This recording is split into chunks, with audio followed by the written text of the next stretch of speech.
So Leetcode 152 maximum product subarray. So the question says, given an integer array nums, find a contiguous non-empty subarray within the array that has the largest product and return that product. So also they guaranteed that the answer will be fitting in the 32-bit integer, because here we are working with products. So they are just giving us guarantee that it will not go outside the 32-bit integer. So they also given a definition for the subarray. Subarray is a contiguous subsequence of the array. Okay. So the first example is 2 3 2 4. So 2 3 2 2 3 minus 2 4. So what's the most basic approach? The very brute force. We can consider every subset of length 1, of length 2, of length 3, of length 4, and we can also just find out what is the product of each and every subarray by maintaining a maximum subarray, and we can compare it with that. So if we consider just single elements 2, okay, so let 2 is the current maximum. So let's say max is now 2. Now it's 3. We are just considering single elements. So first we start with 2. So 2 is the maximum. Next we go for 3. So now this 3 is greater than 2. So our maximum increases to 3. Next we have minus 2. But minus 2 is less than 3. So we do not change our max.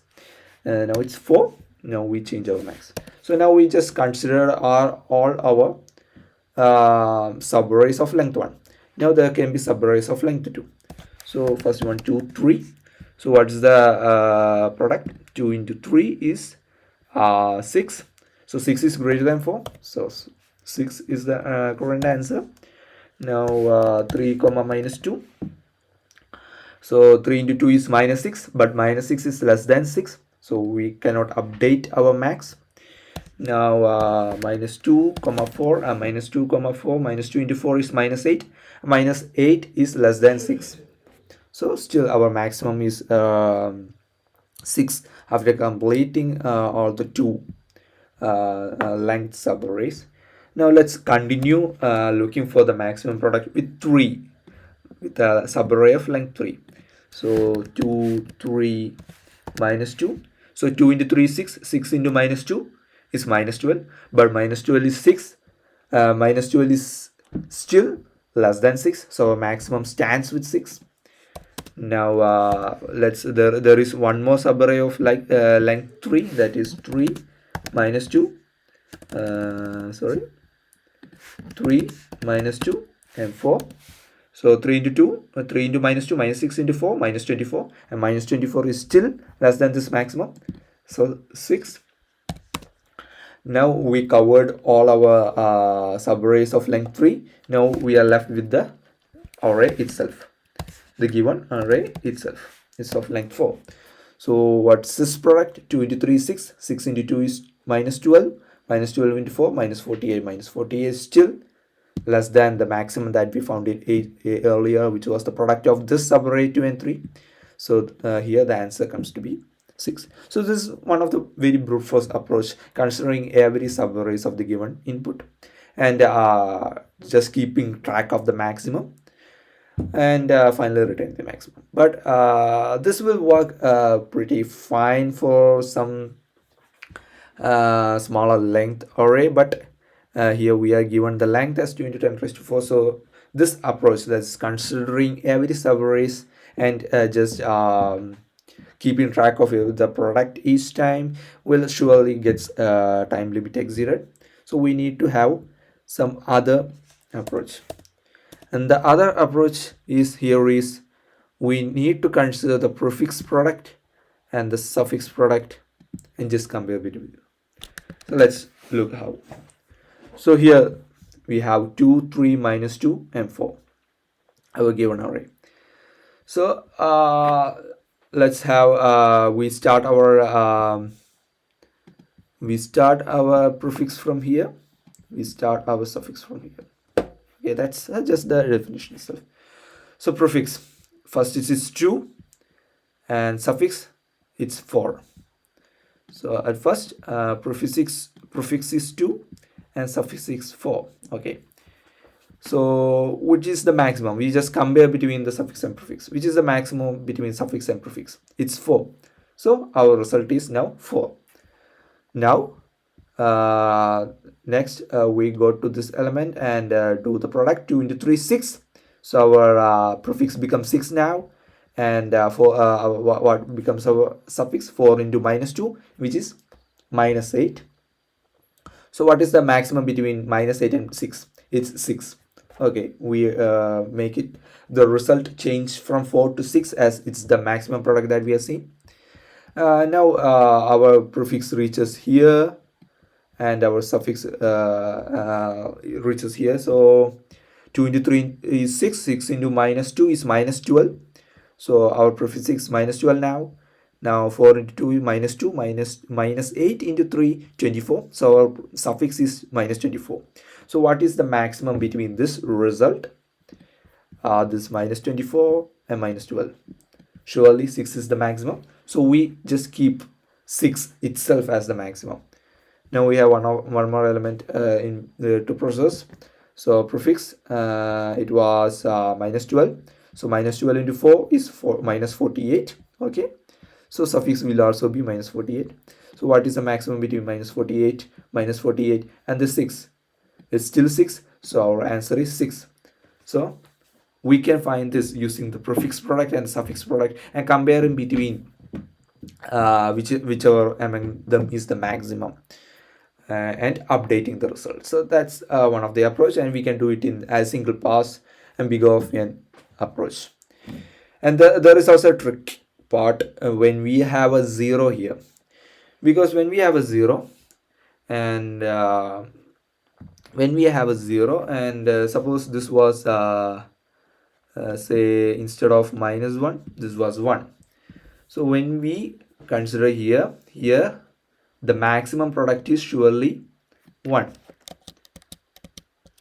Okay, but if we consider this straight away consider this prefix and suffix, so what will be our prefix? Minus 2 here, and the suffix will be 1. Okay, minus 2 into 0, 1 into 0. So it will make it change. So what I'm trying to convey is that whenever our prefix or suffix after a certain kind of multiplication becomes 0, we need to just change the value of prefix to 1 and continue searching. Let me explain here. Okay, so this was minus 1. Let's bring back this example, the second example. Minus 2, 0, minus 1. So minus 1. Okay, so what is the prefix here? Minus 2. What is the suffix? Minus 1. And which is the maximum between minus 2 and minus 1? Minus 1. So our we just store minus 1 as our result. Now we move here and 0. So what is our prefix now? Minus 2 into 0. And what is our suffix? Minus 1 into 0. So okay, what we got? We got 0. So our prefix and suffix is 0. Now is 0 or minus 1, which is larger? 0 is larger, so our result is updated at 0. Now our suffix and prefix is 0, but there are still elements that we need to consider on the left and the right, and there can be any subarray that will be giving us the maximum product. So we need to change this prefix value that is currently 0 to 1 while we are going to consider for the next elements. So 1 into minus 1 will be the next prefix, and suffix will be 1 into minus 2, which is equal to minus 2. And which is the maximum between minus 1, minus 2 and 0? 0. So the answer will come to be 0. So this is the simple approach. We just scan through the array, maintaining the prefix product and suffix product, and also keeping track of the result that we've seen so far, and we will be just getting the maximum from the result, or the maximum the maximum from the prefix and suffix. So let's try to do this problem.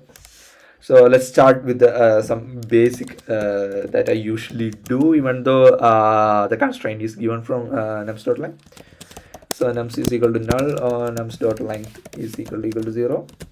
You can just return 0. Otherwise, in the prefix product equal to 0. In the suffix product is also equal to 0. And let our result be equal to nums of 0. Let it be like that. Let it be like that. Now we can do for int I is equal to 0, I less than length, where this length is equal to int length is equal to nums.length. Okay, so for int I is equal to 0, I less than length I plus plus. Now we need to take the prefix product. What will be the prefix product? Prefix product is equal to, like I told, if the prefix product current value is equal to 0, we need to consider 1. Otherwise, we need to consider the prefix product itself into nums of I. Okay, now we get the prefix product the same way. Suffix product is equal to suffix product. If it is equal to 0, we need to consider 1. Otherwise, suffix product. So it's from the last element. How we can get the last element? Just length minus I. What is length minus I? Let's see from this example itself. So say this is our here we are having 4, and we are starting from I is so the prefix will start from I is equal to 0, and suffix computation will start from I is equal to 3. So this 3 is clearly equal to length minus I plus 1. So here, what is our length? 4. 4 minus I will be 0 plus 1. So this will be 3. So we will be getting the last element. So instead of just computing using 2 loops, so instead of using 2 pass, we can just compute both the prefix product and the suffix product in single pass itself. So it's length minus I plus 1. Now just comparing with the result. Result is equal to mat.max of result, comma, mat.max of prefix product or the suffix product. So now just return the result. So this will be the maximum subarray product that we are looking for. So I have sorry, the declaration, it's have to be int result is equal to nums of 0. So for int I is equal to 0, so suffix product is equal to 0, 1 nums of length minus I. Okay, it's 4 minus 0 minus 1. Yeah, that math just changed our result. Yeah, we are getting the correct answer. Let's try for the 0 1. Yeah, we are getting 0. So if you run, yeah, it's accepted. So just compute the prefix product, compute the suffix product, just compare with the result that we have stored previously, and update the result if necessary, and just finally return the result. And we can do this in single pass itself. So this is a big of an approach, and we are not making use of any extra space, so space complexity is big of. Thank you.